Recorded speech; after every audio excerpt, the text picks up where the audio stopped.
Well, I've just seen it for the first time. Bill and Ted Face the Music. And as you can see here, I have it on my 4K TV, 58 inch. Thank you, PlayStation, by the way, for that one, so I didn't have to buy any damn streaming services. And oh my god, was this movie so good! I want to say this right now. No, this movie is not woke. Okay? It's done very well. You have a good cast, a good set of characters. Bill and Ted are done very well here. And I feel very happy. I rented it for about 20 bucks, but to be fair, even if $20 for me to rent a movie on a streaming service because I can't go to the movie theaters, this is good. Especially when, I have a 5.1 sound system, I have a 4K freaking TV. I'm pretty much set. I can just do that. Now, I'm not going to spoil the film because I don't want to do that. And a lot of people just don't want to spoil the film. I can't help it. I had to do that. Anywho, I love this movie. There's so much that works here. From the introduction to the movie to Little Bill and Ted, which we find out were actually girls. And I do have to agree, we never in Bogus Journey find out if they were boys or girls. We just assumed they were boys, okay? It made sense. It made sense. But, it works so well.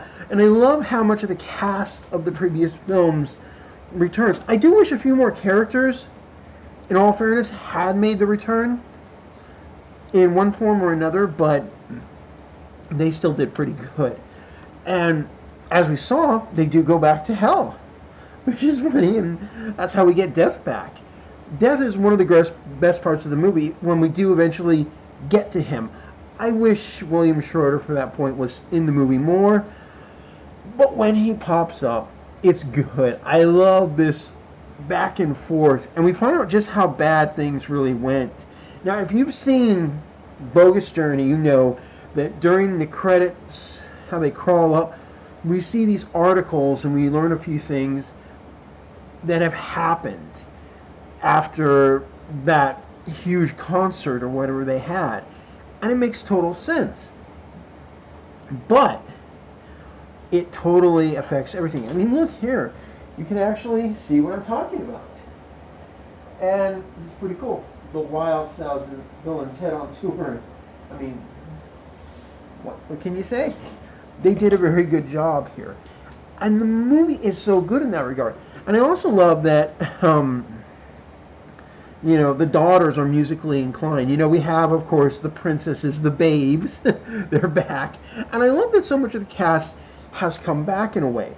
Not everybody, but enough. And I love the fact that there's even in the movie, when they eventually get to the future, we see the old telephone booth, that they used to go through time. And guess what? It has this cool hologram of Rufus, George Carlin walk out. So there is a tribute to him in this movie, which I totally dig. I mean, I totally dig that. And it works so well. Again, this movie is not woke. There is no girls only, you boys go step aside. No, there's none of that crap. This movie works very well. It's a good coming of age story for the girls. It's a good facing your destiny and also realizing that, things were never as simple as they appeared. And I love that one of the quotes they use, which is like, it's not done until the story's over, is so prominent in this one, including this cool pocket watch that they're given from Rufus's daughter. And yes, that one girl we see hopping out of the box. And by the way, that costume is pretty cool in its own right. I love that she gives them this pocket watch. And guess what? Cell phones still exist in 27 something, which is cool. They're like little glass plastic things now, and that's starting to become a reality. Anywho, so yeah, I mean seriously, look, we got our own phones here now. I mean, ooh, is my case decolorizer? Damn. Well, can't win them all. But it just worked. And I love the fact that the film builds and builds and builds and builds and builds on that. We also see the daughters, they're freaking out trying to figure out what's going on after they've seen their dads go to the future. And they're like, how can we use this? Can we go back? And that's exactly what they do. And they start putting together a dream band. And we're not talking just, like modern people, we're talking literal people throughout history that have made major, and I mean, we're talking major contributions to music, and even a few people I've never even heard of. So, whoever did this movie, they have done their homework. I will give you that full honesty. They really did their homework. Um, and just to give you a small point, I think I can't remember one of them their names. It's sort of I didn't hear it enough. You definitely recognize Jimi Hendrix. Mozart is in the film. I mean, we get Death back. There's even a little a moment where something happens, and believe it or not, um, there's a little tribute to Station. If you recall from Bogus Journey, one of the characters was named Station, and I liked it. There's one character's like, and they go, Station! It's so freaking funny, and it works. Plus, there's just this cool comedy element, especially with this this new character. I don't want to talk about him because he's kind of a spoiler, but let's just say that he's a key event in certain characters winding up in a certain hellscape. Little stuff like that. So there was a lot of work that went into this movie, and I'm glad to see that it is not, I repeat, not a terrible movie. And I'm actually hoping to see how well it's done at the box office, because we're in new territory now. We really are. Thanks to the virus that cannot be named. I hate that virus too, by the way. Everybody does. I mean, the movie theater has become almost a relic of a bygone era. I think the drive-in movie theater could become another thing again. And in fact, here in Las Vegas, we actually have one near this small airport close to a casino called Texas Station. And the fact that we still have a drive-in movie theater is pretty cool, and I think this movie could be playing on it. There's also this cool little burger joint that I passed by, and it has an actual movie screen. It's a place called Burger 51. It's cool. I can't wait to find a way to actually go and do something. I don't care if I have to get a bike to go in, because the burgers look kind of cool, and they're playing these little movies, and I saw some of them playing, and I'm like, wow. And there's all these classic movie posters on the walls. One of them was the movie Them, Forbidden Planet. I forget what else, but it gives you an idea. So there is a future.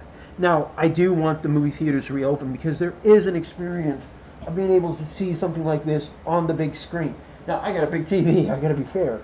So, as you can see, I don't have some of the same problems that other people do, but, yeah, I would love to be able to go back into a movie theater or a drive-in and see these movies. But the fact that I can do this, watch them at home, not have to take my butt anywhere or risk COVID infection, the virus that shall not be named, is pretty cool. And this movie works that way.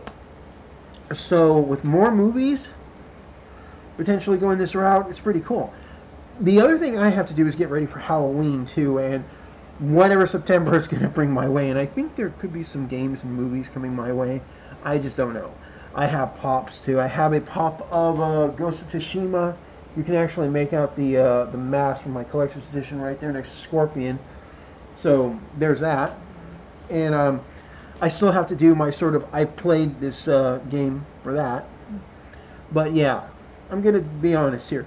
If you got $20 on your PlayStation, or you have one of the streaming services where the game is, or believe it or not, you can actually rent it on YouTube. I was actually going to do that, but I'm like, no, I'm going to check my PlayStation, because, nice big sound system, and it was so worth it. Plus, I have to admit, the music in the movie is so good. You're hearing all these things. You're hearing Jimi Hendrix type experience, rock and roll, sort of on the cusp of heavy metal or early metal. You're hearing classical music. You're hearing these incredible flute melodies. You're hearing incredible drumming, and then it just starts to build and build and build and layer on top of each other. And at first, the band they put together sounds like crap, and then they start to sound good. This is about the only little spoiler I'm going to give you, but it's how you get there, what happens, the cool storyline and plot, and just what happens. And I got to admit, it's pretty cool. I also liked the girls who played, their daughters. And like I said, it's a coming of age story. It's even a bit of a passing of the torch to them, too. And I think that, we could see a movie with them. What next adventures are going to come for the next generation? In fact, what about when they want to have kids? What about their future? And that's a pretty unique point of view, and I like the idea. What I also like is that there's a lot more going on. And the whole future points of them visiting themselves trying to get the song was hilarious. And I love how they're even like, oh God, they're doing that thing. It's like, oh, I can't remember what we did. And it's just hilarious how they did it and how everything works out. So there's good time travel humor there too. And I'm going to say this too. If you rent the movie or you buy the movie, stay through the whole credits. Enjoy the music that's playing in the background too, by the way.